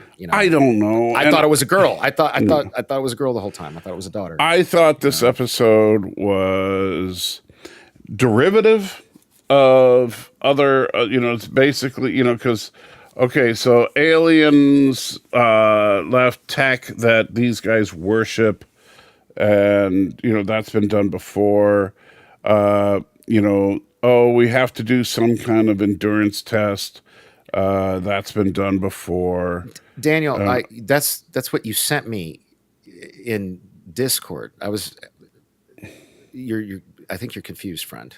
Spider-Man. Yeah, Daniel, we watched it. Yeah, we know. Spider-Man, Omega Red, Doctor Doom, Baron Zemo. This is what you get for being Samurai. late, Daniel. Yeah, we talked all about it. Just rewind, buddy. Play it double speed. You'll catch up. It's fine. So we have this was, in my opinion, the weakest episode of this season by a long shot.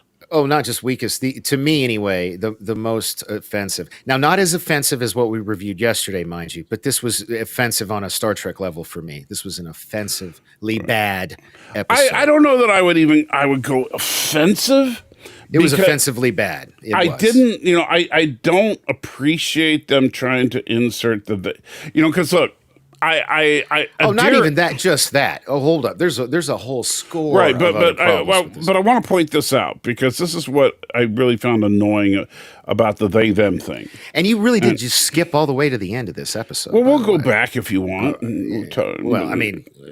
I'm fine with never forget I said anything. So, wait on the Adira. Being a they them was established last season, or actually the season before, I think. And I'm okay with that because she had this whole experience with the Trill and all that, and in a sense I could see how she might be that way, but they also established the character as being that in this series before.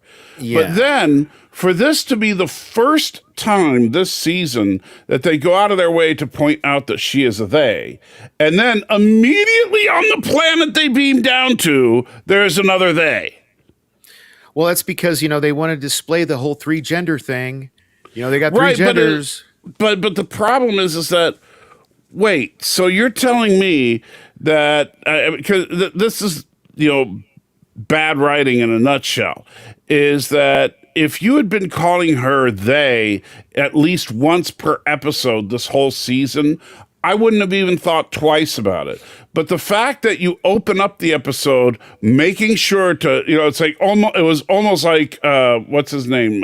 Rayner. It was almost like he was looking right at the camera saying, remember, she's a they. And then 20 minutes later, you find out that one of the people on the planet is a they. And only 5 minutes later, they say, oh, wow, it's amazing. They have 3 genders. I was giving Daniel a hard time earlier. I think he's the smartest guy here. Read this. He's the smartest guy here. Well, because he didn't watch this. Don't watch Discovery. Don't. No, you know what? I'm still not hating the season. I just did not. This episode was crap. I know that you. I would literally not be watching anymore if we weren't. Well, doing it for this that's show. because you didn't even watch it last season. So. I didn't watch it last season. You're right. But you see, I'm a real Star Trek fan, and so I will watch even bad Star Trek. So this is what I say, Stanley, and this is because when I was in a charity, somebody that I knew previously as a female, I hadn't seen in a couple years until I was in this new charity. And I was introduced to this person with a different name and that they were non-binary and to be sure to refer to. I was told all this before I met the person. And then when I met the person, I already knew this person, but I knew this person years ago and hadn't seen them since they transitioned to non-binary. And so I would keep screwing up and referring to that person as she. So I just started doing this trick here. Just use the new name. But you know what? Here's and look. This you actually said something just now that is part of my problem with it, because I do, and I talked about this on a church live stream not too long ago. Okay. I don't think it's a coincidence. When we talked about the perfect world scenario, which is an argument atheists use, is why didn't God just make the world perfect, right? And why do we have to deal with the problem of evil? And one of my answers is that, well, would life, if everything was perfect and wonderful, then perfect and wonderful would be mundane. It would be boring. It would be absolutely, life would feel pointless, because you cannot experience joy and happiness without hardship and struggle. It's simply not possible. If you've never struggled in your life, you are bored. And all you have to do is look at the wealthiest people to know that's true. So in other words, you're saying that pain. Don't we carry with Shut us. your face. The things that make us who we are. Shut your effing mouth, If we or lose I them, will we lose kick you ourselves. off this show. I don't want my pain taken away. I need my pain. Is that what you're saying? And so and by the way, and this is something I pointed out, statistics bear me out on this, is that suicide is much more prevalent in wealthier, in the wealthier, affluent households than poor. And it's more prevalent in wealthier, more affluent countries than third world. Also, interestingly enough, is things like people calling themselves they, them, and shme and all that crap. I'm gonna have to insist that you cite your sources, sir, because I don't know. This is hearsay without sources. So shut up! I didn't come here prepared to debate. If we were having a formal debate on the subject, I would have them ready, but we're not. But it is true though. And Ben, it's not about religion. That's Stan. That was wrong. that was funny though. It was funny, but it was wrong. Don't make me go back and start playing clips of her running the marathon, because I will do that. Oh God. So It's bad enough that in, what was it, season 2, she not only won the marathon, but she set a new record or whatever, and now it's like, I'm sorry, Michael Burnham can't take anymore, but Tilly's raring to go for more. No, that's, I'm sorry. Mary Wiseman, you're a fine actress. I don't have and there are times when Tilly can be an endearing character, but she ain't no marathon runner. So we're just alienating everybody in this stream today. I just, we're being transphobic. But we're being we're not being transphobic. We might be non-binary phobic at best. We're fat shaming. We're being non-binary all these are in quotes, by the way. I don't think that we are. I'm just saying, talking about this stuff is right. But it's not a coincidence that these types of things occur in more affluent areas than non. Because you know why you have all these people want to say, oh, I'm non-binary now and I'm they, them, and so it's because they want something to fight. They need something to struggle for. And so now, since, gays have equal rights, but trans... It's like I said, it's the things that make us who we are. If we lose them, we lose ourselves. Will you stop citing Star Trek 5? Sorry. We will end this stream if you keep citing Star Trek 5. So... So yeah, there we go. There's a shot for you. Look at that marathon running form. Come on, stop piling. Like you were telling people not to do this last week. I'm not making fun of her. You kind of are. Yeah. Well, my problem is that they're saying that this is the most athletic person on the ship. I 100. I was saying this already. Annoying in the first episode. I said that that should have been the last time we saw her. And Tilly with a $1 super tip. Super tip. As I'm going to beat Usain Bolt next. I am the endurance running champion. Yes, indeed. So Usain Bolt, watch out. Tilly's coming. No, but look. Here's my problem. I don't believe that you should just make fun of Mary Wiseman because she's gained weight. I don't. I genuinely do not. I don't think. However, I think that for the producers of the show to say, okay, we're going to make this species all about running a marathon. Oh my God. Is that a pun? She has grown past the part? Yes, you didn't get that. I'm so stupid. Okay. Yeah.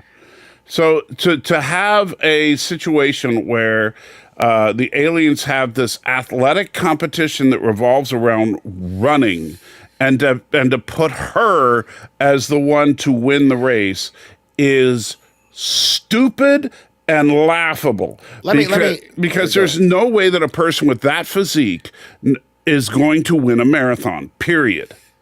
Okay, let's get off of that. Let's talk about this. Thomas Potts says, this episode was boring. Not only is it boring, it's pointless. Let me challenge you this. Was anything accomplished for our overall goal with this episode? Yes, they did get the next clue. Really, though? Yeah, they got the next clue. Oh, they're going back out in space. They're doing the exact same thing they were doing at the end of the last episode. I guarantee you, I bet you if you next week. Well, I bet you this episode could be completely plucked out and you'd not lose any of the narrative whatsoever. Well, you wouldn't lose any of the narrative except that you'd just have to throw in some dialogue saying, well, that was fun. We got that next clue. Now we're off to to get. I mean, you wouldn't even have to do that. They're literally doing the exact same thing they were doing at the end of last episode.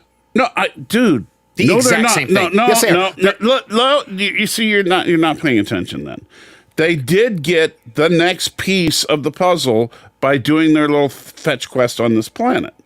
I'm not saying that. I'm not saying that. How much of that was actually Captain, in the episode, though? That's the problem. Is that if Tilly, the scenes with Tilly's compassion were actually pretty good. And so if it was a non-athletic competition, or at least not a running race, right? If they did something that Tilly could realistically do, And it was something like you just had to take this thing and endure being super duper thirsty and holding a bowl of water and walking from point to point. And everybody just couldn't take it because they were so thirsty. And that last girl, was tripped and spilt the water and said, you can't cross the finish line without water. And so Tilly shared her water and all. That could have been a beautiful thing. But to have it be at the end of a marathon made it laughable. That's the problem. Yeah, I agree with that. Now this one. I want you to address this point from Ben One Eye. Yeah. How are Mac and Lowell getting their hands on it? Okay, so I assume you mean Locke and Maul. But I like that. Again with the jabs about her weight. Wizards. Yeah. Come on, man. But look. Of course, I'm the one that put it on screen, so whatever. Yeah. Yeah, so you're encouraging them. Stop. So I think that, they Dude, stop putting stuff up on the screen like that. That's terrible. Oh, my God. Oh, I got soda all over me. Oh, God, that's terrible. That was Stan. You should be timed out for that one. Oh, God. Again, I put it on the screen, but that was too funny. All right, no more Tilly comments unless in the form of a super chat. Anyway, you made me lose track. What was I talking about? Oh, that was, I think, the point. But Annoying Critic has something positive to say about. Oh yeah. So that's why. So I think the compassion moments were really strong. I liked that. What I don't like about Sonequa Martin Green's thing is that I thought her performance was really good, but at the end there was really no repercussions for her violating the Prime Directive. Especially for them to have made such a big deal out of it. Right. And so if they're going to make this into a Prime Directive episode, because they did mention that early, that this was a Prime... I had to make sure I read this one first, because his last one was anyway. But this is a good point. And we know they have it because we saw it in Picard Season 3 in the Section 31 Museum. Well, the Genesis device is nothing compared to progenitor tech. Right. So we don't know, I mean, how powerful the progenitor tech is going to be and like what it'll do and blah, blah, blah. This was a waste of time episode. Like anybody on the fence, if you haven't seen this episode, completely skippable. You won't miss any of the story. That's it. It's that simple. Don't waste your time. No, I also think we watched it, so you don't have to. I think Dr. Culver had a little bit of good character growth. Well, you would, because he basically, kind of came around to spirituality versus science. That's actually, you see, the science versus spirituality thing. On the planet, you had people worshiping what ended up just being tech. And on the ship, you have a guy trying to figure out the tech behind something that's spiritual. And so I thought that was actually an interesting idea to do that as the A and B plot. But they didn't spend enough time on Culver's story to really make them feel like they're trying to parallel. Yes, but Kirk got in trouble quite a bit. He got admonished. We had a whole episode where he was on trial. And I will, what? I will say this, Annoying Critic. Kirk did not violate the Prime Directive. Uh-oh. See, I'd rather have that conversation than talk about this shit episode. You tell me one time Kirk violated the Prime Directive.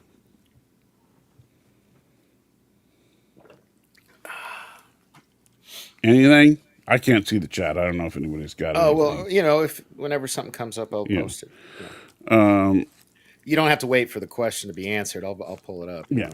So, but anyways, so I think that the compassion stuff was good. They had to get through the puzzle to the what's-its to get to the next piece of tech. And I would have written in an explanation for why she didn't violate the Prime Directive, in that the storm system generator was already was right. already alien interference, and they were just So trying to fix Brian it. has this. Okay, Kirk giving his response. buddies flintlocks against the Klingons. Okay, that was not a violation of the Prime Directive. The reason is that the tribes, the hill people and the village people, were all both fully aware of the Federation, Starfleet, and the Klingon Empire before Kirk came to the planet. And Thomas And Potts makes this good point. they were simply it was the Klingons were already arming the village people, so the Federation started arming the hill people to balance things. Same episode The- we're talking about Captain Yeah. Morani. Yeah. And But Wizards. the more important yeah. thing is, remember that when they quote the Prime Directive in Bread and Circuses, they talk about the fact that the big thing about the Prime Directive is that you do not reveal the existence of other worlds, of the Federation, of all that. Okay, However, Annoying Critic Tyree poses and this his we'll talk about the apple, but Tyree and his people in Private Little War were already well aware of the Federation. The Federation had so whoever violated the Prime Directive or possibly made contact before the Prime Directive even existed. So there was already a relationship there. All right, so moving on to the apple. The apple is the strongest argument you could make for a Prime Directive violation, except, and this is the beauty of that episode, Spock and McCoy hash it out, and then Kirk makes the executive decision.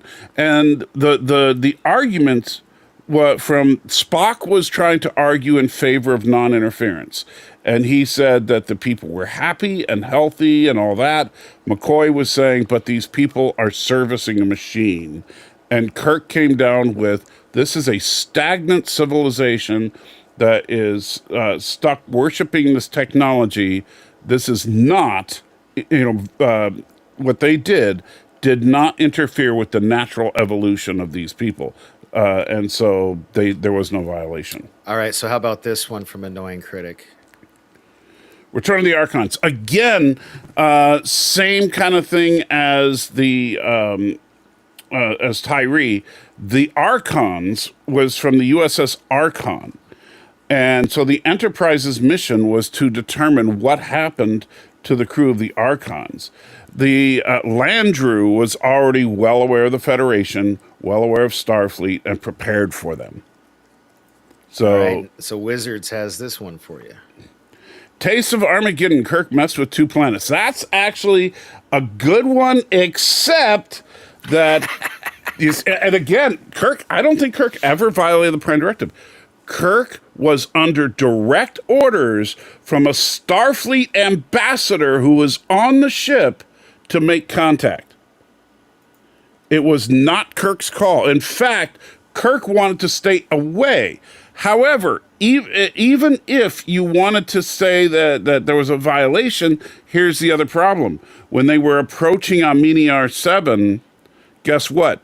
They got a signal from the planet using a specific code warning them not to approach under any circumstances, which means they were already aware of Federation protocol for approaching planets. Which Thomas Potts kind of illustrates with his comments here. All right, that was a fun little detour. Yeah, I'm sorry. You know me and TOS. Oh yeah. No, that's why I'm just sitting. It's going to be tough for you to stump me when it comes to TOS. I'm not going to lie. That's going to be a challenge. As far as in-universe stuff, if you ask me who produced what episode, I'll probably go, I don't know. But or who wrote the episode or something, I only know a few. But you ask me in-universe questions about TOS, or try to challenge my assertions about it, it's going to be tough to get me. Okay, Aravik, that one doesn't count because that's the J.J. Abrams verse. I'm not talking. That doesn't count. And by the way, that one was a violation, and Kirk got busted for it. Yeah, that is true. So I guess it just kind of feeds Kirk lost the captaincy over it. However, he got it back 10 minutes later. But yeah, Kirk. That one was a genuine violation, but I'm talking about what TOS William Shatner, the Captain Kirk, not the pseudo Kirk who was given the keys to the Enterprise by his dad. Basically, yeah. Which you can check out our review of Star Trek 2009 on either of our channels if you're so inclined. And I've actually made a playlist of all of our Star Trek movie reviews on my channel if you want to check that out. Of course. You wouldn't want to include my channel, you jerk. I will never mention my channel again as soon as I hit enough subscribers to monetize it, because I have the watch hours.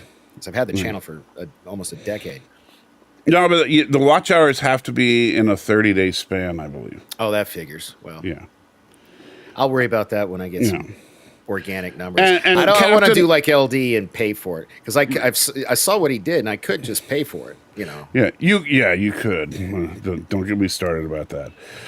And by the way, Captain, so it's talking about how he likes that Kirk didn't treat the Prime Directive like religious dogma. Actually, he kind of did. Look at oh gosh, I can't believe I'm forgetting the name of the episode. The Omega Glory. He was, ready to. I mean, he tried to arrest Captain Tracy, and he talked about the fact that a starship captain would give up his life and his crew before violating the Prime Directive. Kirk did take it very seriously. It's just that every what is all this crap? I think you're right. You know how like everybody's like Kirk's a horn dog, and you point out but like he's in not. the 2000 right. You point out now the 2009 Kirk is, and just like the 2009 Kirk doesn't. You know what I mean? Like they really killed Kirk. The more that I think, the more that we talk about it after the fact. Character assassination. Kirk got totally canceled for no reason. Yeah. Kirk, and that's one of the reasons I love TOS so much. Kirk was a genuine hero. Yeah, and we even talked about that in our review of Star Trek III: The Search for Spock with the whole Klingon thing, and that goes back into the heroes talk that we had in the X-Men '97 discussion. Remember, right. It's very, very similar topics. And Daniel, thank you. I try to avoid other X-Men reviews or things like that until after we've done ours. But I'll check that out. So thank you, because I do like New Rockstars. So thank you for sending me that. I'll check it out. New Rockstars is all right. They're a little too. I'll just say they never say anything bad about anything. They're always, Well, they might just be like Kevin Smith and only watch the shit they like. But sometimes I get you, man. Sometimes I've seen a couple. Yeah, things but they'll be like, really, and I love the tie-in to Star Trek Discovery. Oh, do you? Okay. Yeah. So. Anyway, so back to this crap fest. So they get the piece of the puzzle, and after they find out that the whole point of the contest was to see who gets to die, and that was a little twist at the end for Tilly. Yeah, so Tilly's like, wait a minute, I didn't want to die. And so they managed to fix it, and by breaking the Prime Directive without any type of right now. This was a violation of the Prime Directive because you had a pre-warp civilization that did not know about the existence of Starfleet, didn't even know that this was alien technology until Burnham explained it to them, and.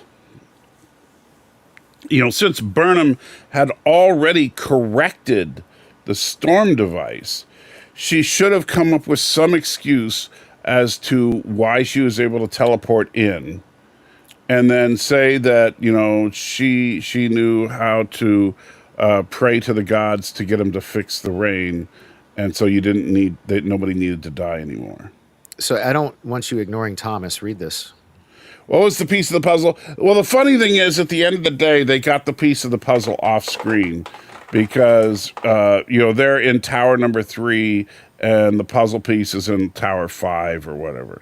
So exactly, you could pluck this entire episode out and not miss anything because it happened off screen any damn way. Thank you, Thomas. I'm just waiting for that. Did I not say this was the worst episode of the season? Hey, this could be a fun game. Check this out from Brian. If Berman was an X-Men, she would be the Phoenix, obviously. Except she would never become Dark Phoenix because she's so awesome. Are you saying that because of the Red Angel thing, or just because? No, just because she's Michael Burnham. Because she's Michael Burnham. Okay. Yeah. No, if Burnham were an X-Men, what would her superpower be? I don't know, because Burnham is not an X-Men, right? Well, if Sonequa Martin Green were going to play an X-Men, the obvious choice would be Storm.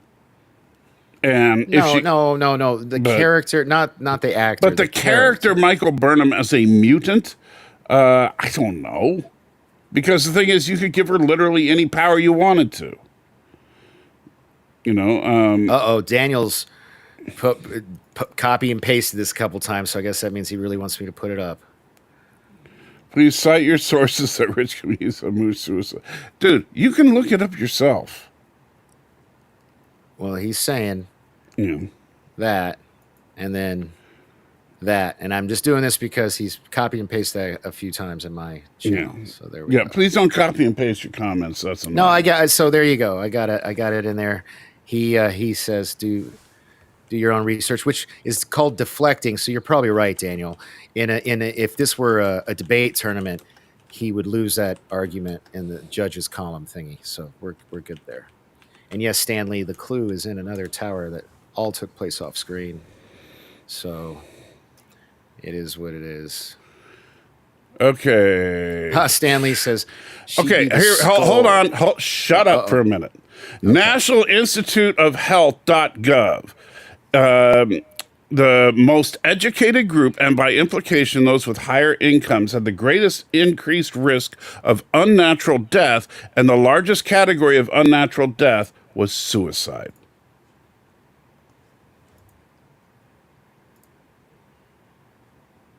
Can I drop the mic? There you go. And by the way, that is serious. That is the real number. If you know, it's not a national suicide line. I'm sorry, but but I'm just saying, if you're struggling with substance abuse or something like that, you should call that number. However, yes, it is real. That's a real study. Right? Hey, speaking of that topic, so there's my source, National Institute of Health, which is a government agency. Okay, good. So it wasn't even a super chat, Daniel, and you got your question answered. And so 59 days sober. Do I get my chip tomorrow? I'm excited. Are you going to show it off on Hell yeah. next Wednesday's stream? Hell yeah. Awesome. Yeah, I'm proud of you, man. I am. Thank you, man. Yeah. All right, so they get their little doodad and leave the planet. And that's kind of the point. Like, this is Daniel, you and I could have a whole show about this. No, Daniel, that's the thing. Rich people aren't happier. Everybody just thinks they are because of money. Money doesn't buy happiness. That's the thing. Poor people aspire to be rich because they think that if life had no struggle, then life would be great. The interesting thing is that that's true if you start out poor and become rich. It's not true if you're born into wealth. Damn, look at this from Annoying Critic. I think he's got you on this one. Which Pike didn't do in Strange New Worlds. But that episode of Strange New Worlds was brutal. Yeah. But you know what? Pike followed the Prime Directive as much as he didn't want to. Yeah, but Burnham didn't. She didn't get in trouble, and Pike had to let little kids die. Yeah, well, Thanks, Arabic. I appreciate that. But Pike's got the hair. I like Burnham's braids, but Pike's got the hair. Am I the only one that thinks that looks like dog food, like HelloFresh dog food or something? It kind of does, but it also looks kind of tasty. All right. Looks like. I mean, I don't even know what that is. It looks like it's like some kind of ground beef thing with chicken nuggets on top, but it looks good to me. And so, and again, I like Book and Culver's. Their relationship deepened a little bit here, and I kind of liked it. I like Culver's spiritual growth stuff, but they didn't spend enough time on it. And so, see, there they are with the last piece of the latest piece of the proverbial pie. Totally, yeah. Okay. and we'll find out. And How much time is left in the episode at this mark right here? Oh, we're just about done. No. I'm just curious. I'm just saying, like, what, like, how 15 seconds. Jesus Christ! This whole episode, you can pluck this whole episode out. They can throw 5 seconds of this 15-second clip. Anyway, in the next episode. The one thing that doesn't make sense to me is that the setup at the end of this episode to lead into next episode is they have the coordinates of Mullen Lock's ship, and so Discovery is ordered to jump and assist the other starship. And yes, Discovery still has the floating nacelles, which are stupid, but they're going to assist the other starship in apprehending Mull and Locke. Why? Because Discovery has the clues on it. Why would you want Discovery anywhere near those people? If anything, you should send other warp-capable ships to assist, and Discovery should continue on their mission while Mull and Locke have no idea where they are. So, I mean, I know it's so that whatever the finale can happen, but it doesn't make sense. Yeah. And so, yeah, then I gotta say, I do kind of like the closing shot here. So, there's see, they only got 2 pieces of the puzzle to go. But this shot here, while I still think Discovery is an ugly ship, I think this is a nice shot.